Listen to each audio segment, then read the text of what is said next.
Good evening, everyone. My name is Tracy Chirikas. I'm with the Alliance of Coalitions for Healthy Communities and Families Against Narcotics.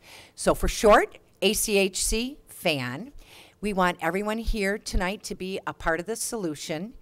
On our tables, we have an opiate toolkit that is available to every individual here. We have our North Oakland Coalition and their amazing things that they're doing in our communities. Tonight, we have a very special guest speaker, but I am going to let the president from the Northeast region of FAN go ahead and introduce Lauren Farrow. Thank you, everybody, again for coming. I'm introducing our special speaker, Mr. Raj Mehta. He's a master's level therapist, interventionist, author, life coach, and host. A graduate of U of M, has dedicated his life to helping people reach their full potential. He utilizes his methods and techniques that he's developed to get results where others have failed. A quote from him says that he considers himself licensed by the state of Michigan to kill addiction on site and help families recover. Mr. Raj Mehta, thank you. Thank you so much for a wonderful introduction. How's everybody doing? How are we doing today? FAN is my family. Families Against Narcotics is my family. I've lost a close friend and a few other friends since then to heroin overdoses. So I feel very strongly about what you guys are doing and the importance of it. So to begin, I want to thank our sponsors, North Oakland Community Coalition and Families Against Narcotics, for sponsoring this event. FAN meets monthly at 6:30 every second Thursday at Orion Township Hall. Please join us at any time and please support this organization. They're doing important work. So, question for you guys. If a person came down from space, like a Martian or a space alien, and they landed here, and they asked you guys, what is addiction? How would you handle that question? What would be your response to somebody coming down here that doesn't know anything about addiction? Any ideas about responding to that question? I mean, it's a pretty powerful question, right? Imagine, would you say it's something nice? I don't think so, right? Is it something really bad? Is it something in our society?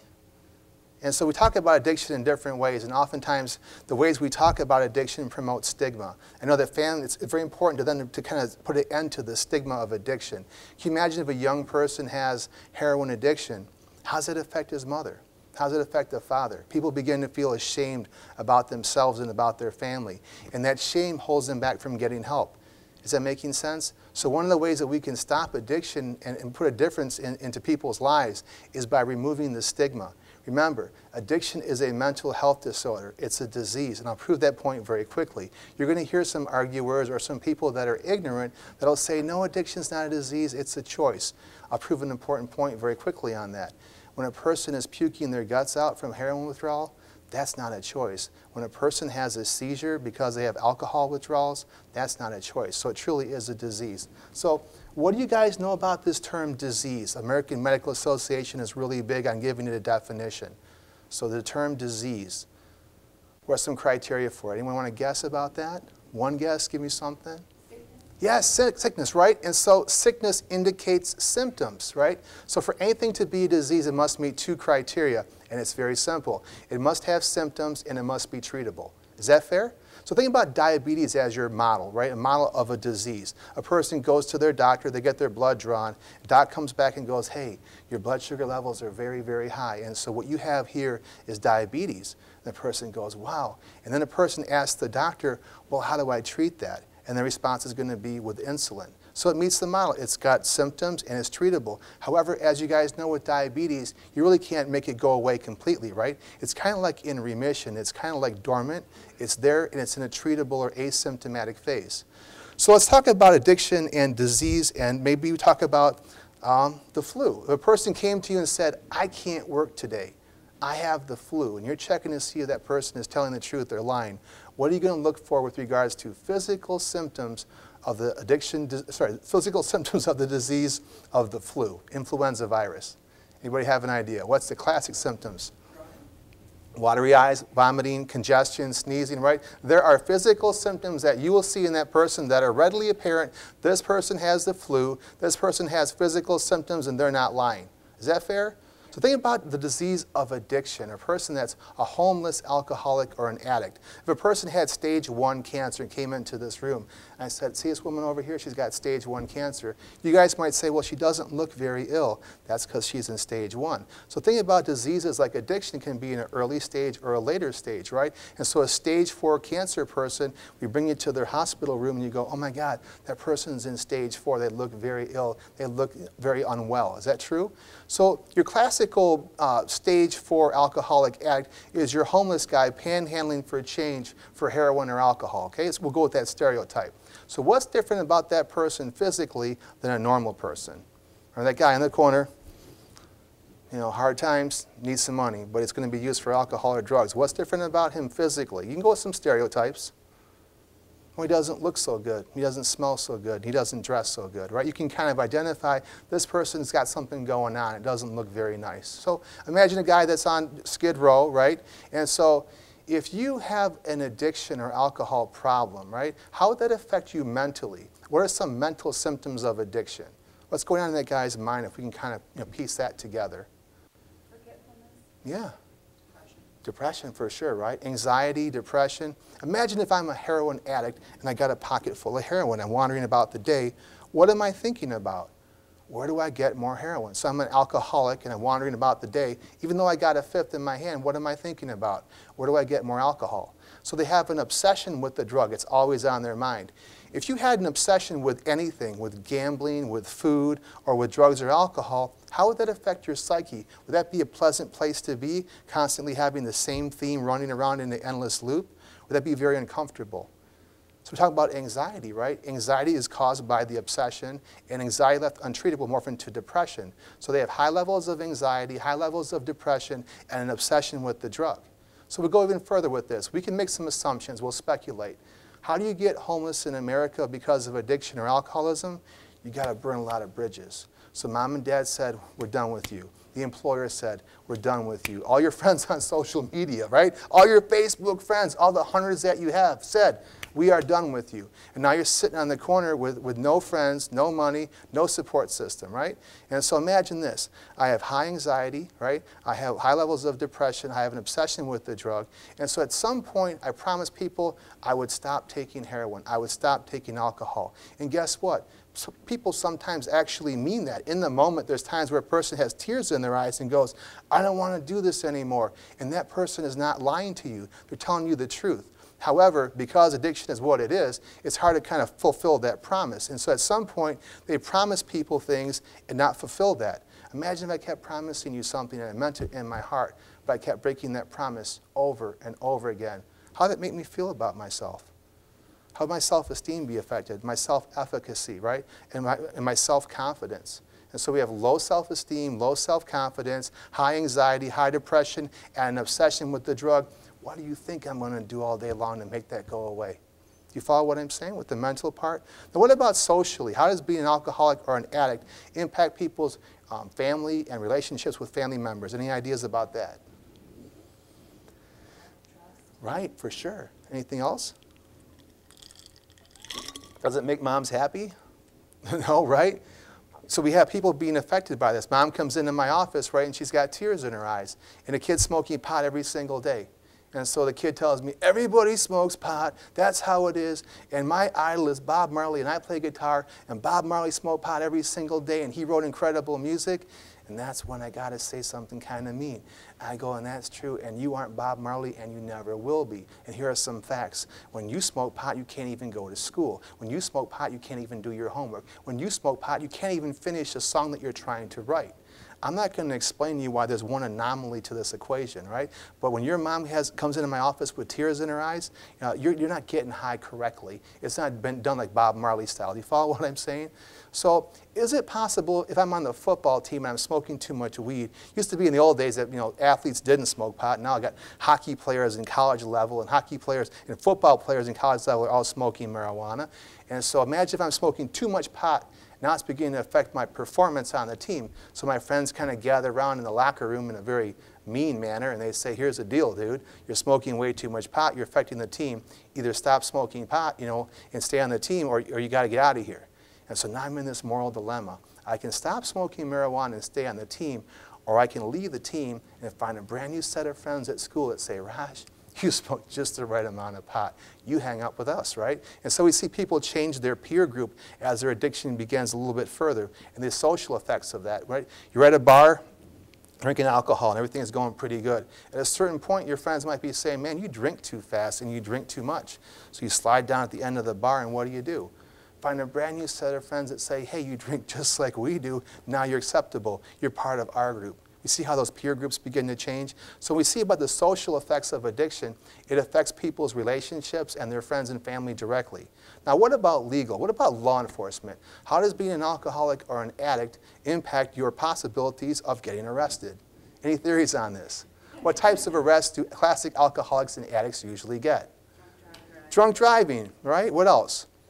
Yes, possession, that's classic, right? How about the retail fraud, right? I don't have any money for heroin. There's a place called Myers where I can steal stuff and convert that stuff to money to buy more heroin, right? And so we have all your, pretty much your low, petty level crimes, right?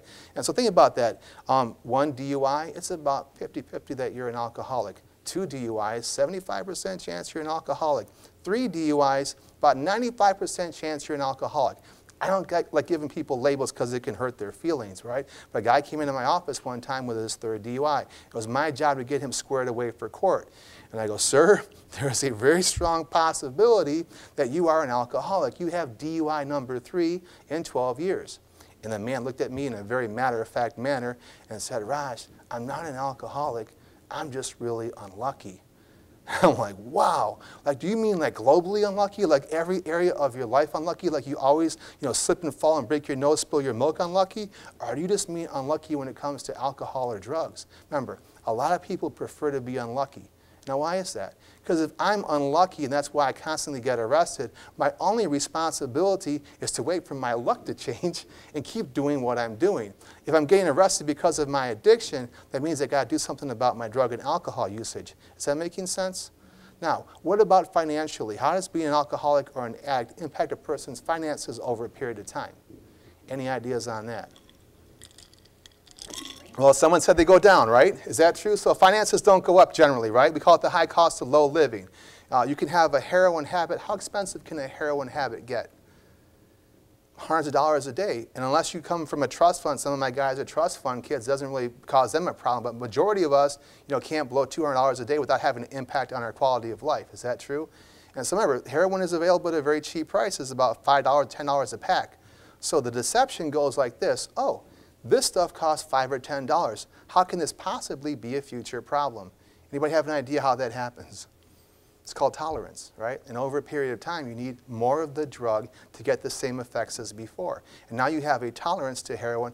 And the really evil thing about heroin, one of the evil things, is that its tolerance changes much quicker than most drugs. Morphine, Dilaudid, even fentanyl doesn't have that really fast tolerance change. So now you go from being the kid that's spending $10 a day on heroin to the kid that's doing $200 a day on heroin. And now you're under a lot of stress. So people that have addiction going on, it affects their finances in negative ways. They can't afford to pay their bills. They're borrowing money from you guys. They don't pay their taxes, all kinds of problems, right?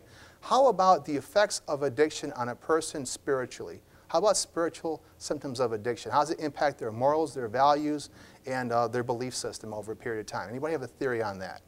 Does it make people just all around better citizens as they're drinking and abusing drugs? Yeah. We got people that actually were raised in really good families that become anti-spiritual. They don't believe in God. God must be dead. Why would I be an addict because God wouldn't make me this way? They become very, very angry. I mentioned this before. This is what really bothers me a lot. In America, we have people that fall into different patterns, and the morals and values begin to get affected by addiction, especially with heroin. So a couple of my clients came from West Bloomfield. They're young women, 19 and 20 years old, and what they had in common was a super cool boyfriend. So here they are, girls that smoke marijuana on the weekends, maybe have a few too many beers, but their boyfriends have the baseball cap backwards and those big gauge earrings, right, and tank tops and tattoos, and they all play guitar, and they're super cool. people. So they have a super cool boyfriend. They bring him home to West Bloomfield one day, and mom and dad look at this kid and they go, oh my God, get this kid out of our house. And the young lady says to parents, I love him, and we're going to make babies in West Bloomfield all day long. We're going to be married and be very happy together. And parents get more and more angry, and the more angry they get, the more attractive, super cool boyfriend becomes, right? And so here's how the story goes. At some point, these young ladies caught their super cool boyfriend shooting heroin. They caught him in the bedroom or in the bathroom. They saw him doing this.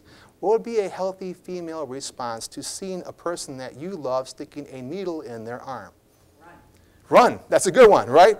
Or run, hand them a pamphlet from Families Against Narcotics, right? And say, you need to get help, right? Or get them help or say, what is your major malfunction, right? And so instead of doing that, these two young ladies said what to their boyfriend? I want to know what that feels like. I want to share every experience that you have with myself so we can be closer. We can feel as one together in this world, right? So there's a chance for a guy to be a hero where he can say to his girlfriend, here's the deal. Heroin is really bad. I would never give this stuff to my enemy. I would never give it to my girlfriend at all whatsoever. But instead of doing that, what does the super cool boyfriend do? Yeah, let me put a needle in your arm and ruin your life as well. And so now we have Bonnie and Clyde running around stealing things and all kinds of mayhem going on to get money for more heroin. Now, I don't judge people. Some people are good at stuff and some are not good at stuff. And so these guys are really bad at stealing stuff. At a certain point, they get caught by law enforcement and they get arrested and go to jail, right? Because they're really bad at stealing things. And so the bad part of the story is that their female friends tell them, hey, you're really cute. Why don't you go on backpages.com and become a prostitute and pay for your heroin habit? And them not being very streetwise or very clever or very sophisticated to real criminality, make big mistakes in their prostitution operation, and really, really bad things happen to them. Just use your imagination. Really, really bad things happen to them. Then it becomes my effing problem to put them back together again. And that's not any fun. And that never had to happen. Do you see my point? So the flu is very easy to treat. It only has physical symptoms. Addiction is very difficult to treat. It has physical, mental, social, legal, financial, and even spiritual symptoms all going on simultaneously. But the main symptom of addiction is the inability to get high successfully. Anybody have an idea what that could possibly mean? And that's not a challenge. So the inability to get high successfully, what would that mean? How about this? Yeah, to be functional. Right, absolutely, right? And so a guy was at Brighton Hospital, I was doing the same kind of presentation about the inability to get high successfully. He's a very wealthy attorney and he's retired. He's inpatient at Brighton. He walks up to me and goes, Raj, by your definition, I'm not an alcoholic. I'm always trying to figure stuff out, right? I'm like, well, what do you mean? He goes, I've never been arrested. My family loves me. I'm very spiritual. I still go to church every Sunday. And by the way, I've never been in any kind of trouble because of this. I have a wonderful work performance. I'm very successful in my field, and I'm retired. So I'm like, okay, well, why are you here? He goes, well, I need a liver transplant. I'm like, yeah, that's what I'm trying to say. See, that's the physical inability to get high successfully. So if when you get high you have physical problems, you're not doing it right. If when you get high you have all kinds of mental issues like anxiety and depression, low self-esteem, you're not doing it right. If when you get high law enforcement keeps showing up, you're not doing it right. If when you get high you ain't got no money, you ain't doing it right. If when you get high all your friends kind of walk away and say, we can't deal with you, you're not doing it right. If when you get high your mom's got a face full of tears, you're not doing it right. And if when you get high you begin to break your morals and your values, you follow my point? You're not doing it right. And so the idea behind the micro level of addiction is that functionality. And we talk about this. I don't like to argue with people because a lot of time is wasted getting someone to believe that they're an alcoholic or an addict. The old-fashioned way of doing therapy is you bring a person in your office, they're 18 years old, and they have a bunch of court cases, and they go, you're an alcoholic, and you're an addict, and you're in denial, and you don't even understand that, and you're going to ruin your life. That's not really inspiring. So, and make it very easy. Ask a person, currently, is the usage of drugs or alcohol making your life better, A, or is currently using drugs or alcohol making your life worse, B? Not how it was before, not how it could be in the future, but currently, and make a decision based on that. For young people, saying you can never, ever get high, ever, is overwhelming. So what you say is, how about not getting high for 30 days and see how you feel? How about 6 months and see how you feel? How about the real test? How about 18 months of sobriety where your brain scans go back to normal basically, and then make a decision after that? Because right now, you're kind of running on drugs and toxins helping to impair your decision making. It's not a good idea to have that kind of person making decisions for themselves. Is that making sense? So we talk about that. So what are some of the aspects when dealing with addiction that cause problems? Why are they able to continue with it? What's this term called denial? Anybody ever heard of a term called denial and how it relates to addiction? So you guys know that denial is an acronym, right? Don't even know I'm a liar. So a guy came in office with a third DUI and said, I'm unlucky. No, you're in denial. I don't want to make you upset, but you're an alcoholic. So how does denial affect a person's ability to get help? Anybody have a theory on that? Right. Mm-hmm. Imagine this. If I came to you and I said, I have a gambling problem, you'll say to me, Raj, stop gambling and get help. If I come to you and say I have a drug problem, you'll say, Raj, stop taking drugs and get help. Now, if I don't want to stop taking drugs, I can never, ever tell you that I have a drug problem. I can tell you I have depression. I can tell you that I have anxiety. But if I cop to the drug problem, you're going to ask me to make some changes in my life. Is that making sense? So what about this other tool that people in active addiction often use called distraction? So a person comes to my office and they're using heroin, and I say, what concerns you about your heroin usage, which is a reasonable question, and they go, well, it's not sustainable. I lost a couple of friends to overdoses, and that's making sense. And I go, would you like to go to treatment? And then they say some stuff such as, but my dad smokes pot, right? And my brother, he's got a DUI, and I can respect that and appreciate that, but right now we're kind of focused on you. So if I keep pointing over here and over there, what happens to the therapeutic hour that goes kind of clicking away, right? Before you know it, we're talking about his parents, right, and talking about his depression and his anxiety. Nothing gets resolved, and he walks away and gives me a nice smile and says, I'll be back to see you soon. Like, yeah, don't bet on it, right? So distraction is a good method to kind of prevent a person from getting help. Give me another D. We got two Ds. We got denial, we got distraction. What about delay? This is my favorite one. Guy was about to go to rehab, but he couldn't go, and you guys know why? He had a breakup with his girlfriend. So I thought that social media is very easy. You just put on your Facebook, like change status, right, in a relationship to not, and that's all done, isn't it? That's what I thought. No, he's like, oh, I got to go to her house and break up the right way. I'm like, wow, isn't it amazing all your new morals that you've gotten with 5 hours sober, right? So I'm like, we're not really going to do that right now. Well, I got to feed my fish. I'm serious. Like, you got to feed your fish like right now? Like those are like hungry fish in your tank? Yeah, I got to feed them right now. We'll take care of your fish. We'll write a letter to your girlfriend. We got all this covered. Remember, people want to kind of delay getting help, right? And they'll say, I love to get help, but here's the thing. I got to sort my affairs out. I got to make a few phone calls first. And after I get all this stuff done, I promise to be at Brighton Hospital Saturday at 9 o'clock in the morning. You can bet I'll be there. I'll meet you there. I'm like, I'm not really believing that. You follow what I'm saying? So delaying is a technique. Now, the worst of the 4 Ds is called divide. How does addiction divide up family and divide up friends and divide up communities? How could that work? If a person's in active addiction, how can this D fracture a family up, a good, loving, caring family? How can it fracture moms and dads and cause divorces? How would that happen? Yeah. Mm-hmm. We have one parent that believes the kid doesn't need to go inpatient. Other parent wants them to go inpatient. One parent says that smoking marijuana is okay after having a heroin addiction. Other parent says, no, he can't smoke pot. And by having all these mixed messages going back and forth, right, the parents begin to blame themselves for the addiction. And the kid kind of ducks under the radar, and he's out there doing his thing right there while everybody's fighting with each other. And the most, adding insult to injury, I hate this part, oftentimes when people die of overdoses, instead of the moms and dads becoming closer and kind of, circling the wagons, oftentimes when someone dies of an overdose, especially with heroin, the moms and dads get divorced. And to me, that's that insult to injury. After all the pain this family has been through, now we have a divorce in the family as well. Is that making sense? So on the micro level, it's the inability to get high successfully. What about the meso level? What about the family systems level? What about talking about in addiction? You guys have heard about these ideas behind gateway drugs. And we have a handout that talks about gateway drugs. If I wanted to ruin my life with heroin, how would I get there? What would be the stepping stone to getting to heroin addiction? If I had bad intentions for my life, what should I do? Yeah, marijuana is definitely going to be a gateway drug. So is alcohol, but people forget about cigarettes. Cigarettes for a 15-year-old and 14-year-old is a fantastic gateway drug into addiction. It trains me to change. I can change how I feel in 5 seconds by puffing on this cigarette, right? I can also have this stuff on me, and I'm part of a little counterculture group. We're all doing something that's wrong, and it's kind of cool. And we all kind of hang out together, right? And on top of that, by the way, I learned about withdrawal intolerance because I used to smoke 1 cigarette a day. Now I'm smoking a pack a day. I used to not worry about having cigarettes on me. Now they got to be in my pocket all the time.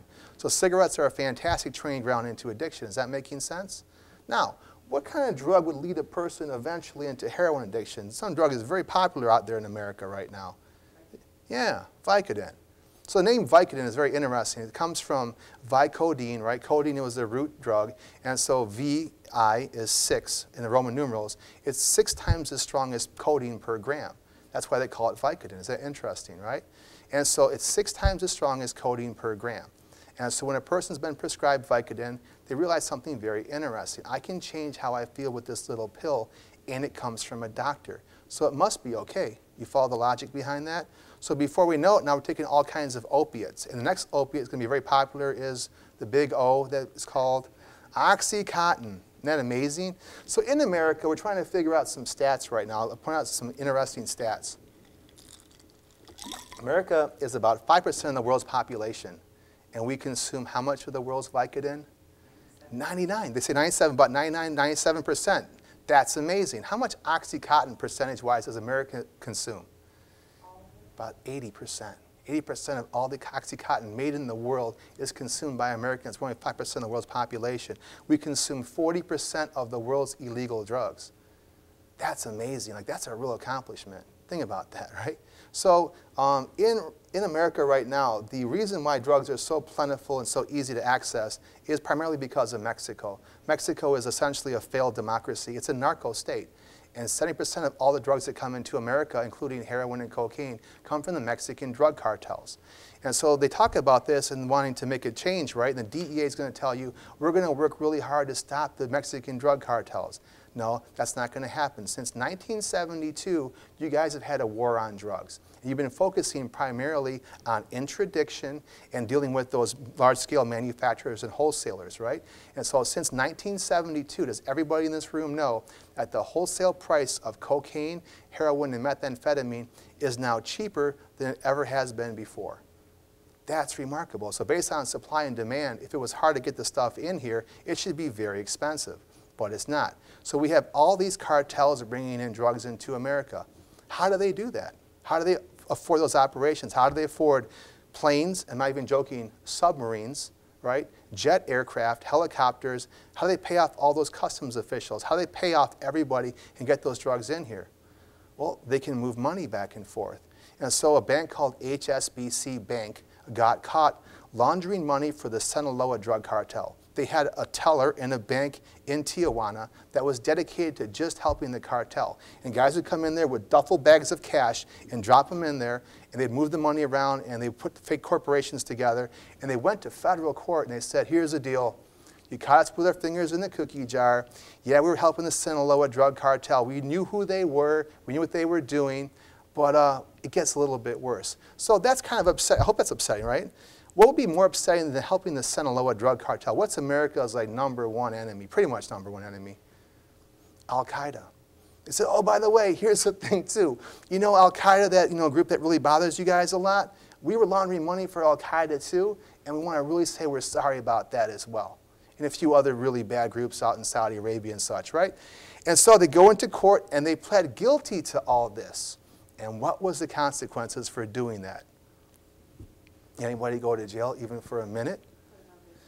Yeah, if you get caught with any drugs in America, if you get caught with 0 to 50 grams of cocaine or one Oxycontin, you're facing easily 2 to 3 years in prison, right? One Adderall doesn't belong to you, you're facing easily 2 years in prison. And people do time in jail all the time. In West Bloomfield, your first DUI is going to be 30 days in jail. That's how dangerous you are in West Bloomfield. Having one DUI, they got to put you in a cage for 30 days because you're that dangerous. But in America, if you wear a shirt and tie and you stand behind a bank, you can launder billions of dollars of money, and all you got to do is say, I'm very, very sorry, and pay a fine of $2.3 billion when your profit that year was over $10 billion, and say with a wink and a smile, and I promise I won't ever do that again. The reason why these drugs are moving back and forth so cheaply and it's so easy to get a hold of is because no one's stopping the money. Is that making sense? No one's stopping the money. Until the money gets stopped, this will never end. So when we talk about the meso level of addiction, we're talking about families. And back to families, we talk about don't trust, don't tell, and don't feel. We're going to be really honest. In the old days of heroin addiction, it had to be caused by a dysfunctional family. It had to be a family with a hardcore alcoholic, criminality, growing up in the inner city in a very negative environment, violent environment, and that was your classic how to make a heroin addict. That was back in the day. That was before Oxycontin was available to everybody, and everyone was eating Vicodins for fun in school. And so all of a sudden, in the old days, only 20% of people that became heroin addicts in the 80s actually used any opiates before heroin. Heroin was their first opiate back then, right? And nowadays, 80% of people that become heroin addicts have abused Vicodin, Oxycontin, Opana, morphine extensively, right? And so the big pharma companies have produced a pipeline into heroin addiction because people can't afford those pills. Do you guys know what an Oxycontin 40 milligram pill goes for? Yeah, wow. If I have 90 of those in a bottle, isn't that a pretty good meal ticket right there? And Opanas are popular, so all these pills are very, very valuable. In fact, if you want to talk about how valuable they are, there's a thing about talking about values in nations, right? And talk about, for example, what you talk about the most or have the most words for something means how important it is in your society. So the Inuit people out there in Alaska, have like 40 plus words for snow, 24 words plus for snow, because snow is very important to them. It's part of their environment, part of their culture, part of storytelling. So if that applies to America, how many slang terms are there for heroin, cocaine, marijuana? So based on a linguistic perspective, you want to talk about American culture, what's most important to us is drugs. But we go even further than that, right? Isn't money very important in America? So we have what's called the gold standard, right? And have across anywhere in the world, I can pull out some gold in Alaska and they go, wow, that's really valuable. I can go to Africa with some gold and say, wow, that's really valuable, right? So an ounce of gold is about $1,200. That's a lot of money, right? But isn't it amazing that drugs cost more per ounce than gold does? Heroin's about $8,000 an ounce. Cocaine, high quality, is about $1,400 an ounce. Methamphetamine is about $1,300 an ounce. That's kind of amazing. So I can see where the value is. That's how precious that commodity is. So in the old days, remember, it required dysfunctional families, don't trust, don't tell, and don't feel. Now what about the macro level? How come the addiction has affected America so much more than other countries? Anybody have a theory on that? Why is it America's really hit with addiction harder than other nations are? Thank you. You guys know that only 2 countries in the world allow people to actually put on advertisements for prescription drugs. So only America and New Zealand, those are the only countries in the world that allow you to advertise prescription drugs on television. Why is that? Why do other countries not allow the advertising of prescription drugs on television, like Ambien and Sonata and everything else that's going on being prescribed? Yeah. They want to kind of promote that stuff. Yeah, and so we have a society where we give mixed messages. Kids go to school, and parents, and a guy like me shows up for an hour of their time and says, drugs and alcohol are bad, please don't take them. They're like, okay, right. And then they go to school, and everybody's on Adderall. So 20% of the high school population is being medicated for ADHD and ADD, but only 4% have it, which means that 3 out of every 4 prescriptions for Adderall are fake and fraudulent. And by the way, the kids don't forget, they don't know this part. If you get caught with an Adderall that doesn't belong to you, that's a felony charge. And so in America, what's bad about having a felony on your record? Yeah, it's amazing. You can't even get student loans now. With a felony conviction, you want to get a government student loan, they say, no thank you, we're done with you, right? You can't even live in certain apartment complexes with a felony conviction, right? And so you try to get a legitimate job, try to live in a decent place. They're like, no, no, no. And they say, oh, by the way, don't take any more drugs or alcohol because that's what got you into trouble, see? And so it's a mixed message. They make it very easy to get a hold of, and when you get caught with it, they give you these consequences that are so severe, it's hard to really overcome that. And so I point out that sobriety courts and drug court programs have been lifesavers and allow people to change their lives dramatically and get their lives back on track. And those programs have the highest success rates and the lowest recidivism rates. There should be a drug court program in every single county. We need to start asking for that. So on a national level, addiction is basically something that's really not nice. We talk about this. I want to point this out. Addiction is a systemic failure. It's a failure of institutions, policies, priorities, and stigma. We produce addiction in our society and create the very forces and agencies that support and encourage it. America is only 5% of the world's population, and we consume 40% of the world's illegal drugs. That's impressive. Now, ask ourselves a question. Are American genetics really that more different than that of any other culture? Remember the old argument, nature versus nurture, right? Australia was formed from penal colonies, and those descendants populate their country. Based on those genetics, why don't they have the higher levels of addiction and crime than the U.S.? You follow what I'm saying? They should, right? And so the thing needs to be said here is that, give an example of a pro-addiction policy. Any amount of a controlled substance is a felony. 0 to 50 grams of heroin, Oxycontin, Xanax, Valium, Adderall, Molly is a felony charge. People that have felonies for just the powder residue on a mirror left by a friend. And by the way, in case you didn't know this, you can't even work at McDonald's with a felony, right? And so the point is that people that get caught up with these felony charges end up on a spiraling staircase down into further addiction, stigma, poverty, and dysfunction. Until the macro level changes, the micro level influences will only have minor effects. Just like when America dealt with racism and prejudice, it wasn't solved at the micro level. We couldn't go out and educate and persuade every single racist to change their view. That would be insane. We had to create policies, organizations, and laws to force a change upon those people. This is deep. In America, when it comes to locking people up and killing people, we borrow billions of dollars from China. When it comes to helping people, healing people, educating people, we look at each other with our shoulders shrugged and say, we ain't got no money. Is that making sense so far? So I have a wonderful friend here that's going to read a little bit of a concept called the Gladiator concept.